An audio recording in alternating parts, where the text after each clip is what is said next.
So guys, nandito pa rin tayo sa Almamsar Beach. Kasama natin ang kagalang-galang Hukom Rodilito Arenas from Nueva Ecija. Okay, ano ba yung sinasabi mo ulit? Second generation ko sa? Okay, topic natin second generation natin. Kasi yung first generation natin, continue po tayo ngayon.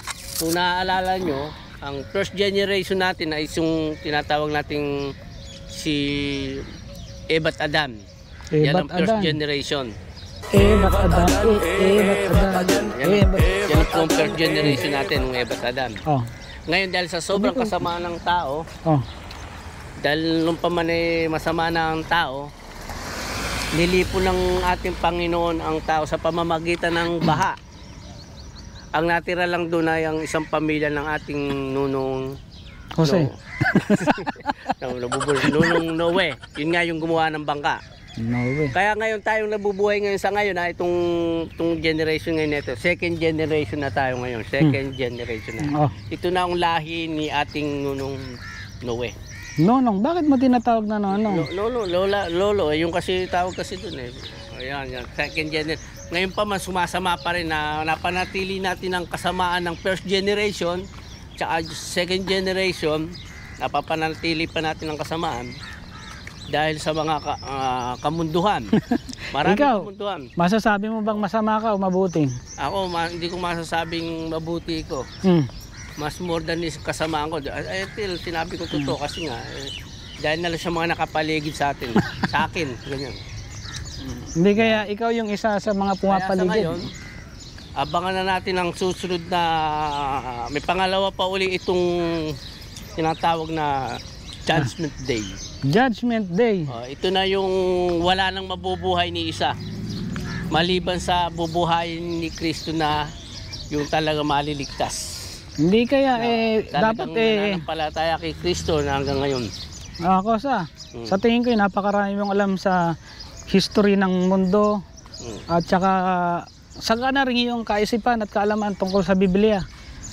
Masabi ko lang bakit kaya hindi ka na lang magpare. Sa simbahan napakaraming ano doon. Pera. Pwede kang yung mga donasyon, pwede mong ano yun. Mas malaking kikitain mo bilang isang kesa bilang isang OFW. Ang nakalagay sa Bible, mangaral ka pero huwag kang tatanggap ng pera. Kaya yung tumatanggap ng pera na nangangaral dyan, hindi maka-Diyos yan. Masasabi mong tiwaling ko niya. Yan ang tinatawag na Antikristo.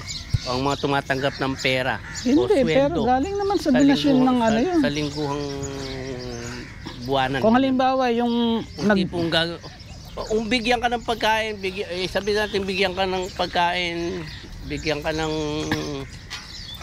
mga, sabi natin minsan nililibre ka, yan okay lang yan. Pero kung regular na tatanggap ka ng pera ng monthly, kung hindi ka makakatanggap ng regular na pera sa isang buwan, masama loob mo, hindi, isang huwad kang kwan.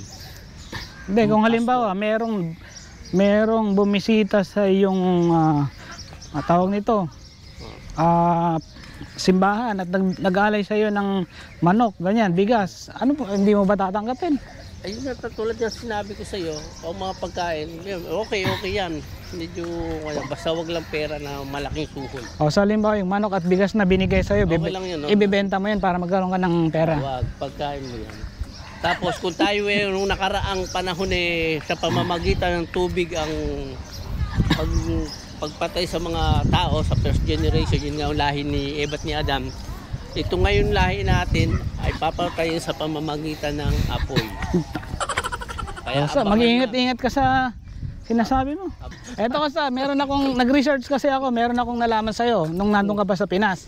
Hindi ba dati nagagapas ka doon, ayun nga ang nakuha ko impormasyon sa iyo. Dati nga naggagapas ng ano doon, ng palay. Kapag nakakaapit na kayo ng palay, ang ginagawa mo daw, ibinebenta mo yung palay ngayon.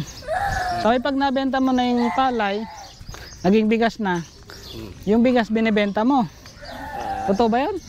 Tapos daw, kapag nabenta nyo na yung bigas, yung pinagbenta ng bigas, binibili nyo ng bigas. Mali yun kami. Lalong-lalo na sa Lalong-lalo na nga sa Pilipinas, sa probinsya. Yung mga tao doon na sanay sa mga root crops, halimbawa yung kamote, mga ganyan. Nagtatanim sila ng kamote. Sabay, halimbawa, gagawing ba kamote Q? Ganun ba? Kamote Q, banana Q, ganyan. Yun nga, ang ginagawa nga nila, nagtatanim ng kamote, ginagawang kamote Q o ano man. Sabay, kapag ang napagbenta nila, bibili rin nila ng kamote. Tama ba yun? Depende pa nga din yan. Total. Assalamualaikum. Kep habibi. Katulad ng parang magsasaka din yan. O, tinan mo yung kami, tanim mo. Napakaraming Pilipino dito, no? Talagang majority ng ano dito napunta mga kabayan talaga. Sa tingin ko kahit hindi tayo nagbaon makakatawid tayo dito ayun, no? May nag-iihaw din, no? Baboy yata yun, no? Sabay, makikain tayo. Nakakaya, wala ka namang hiya.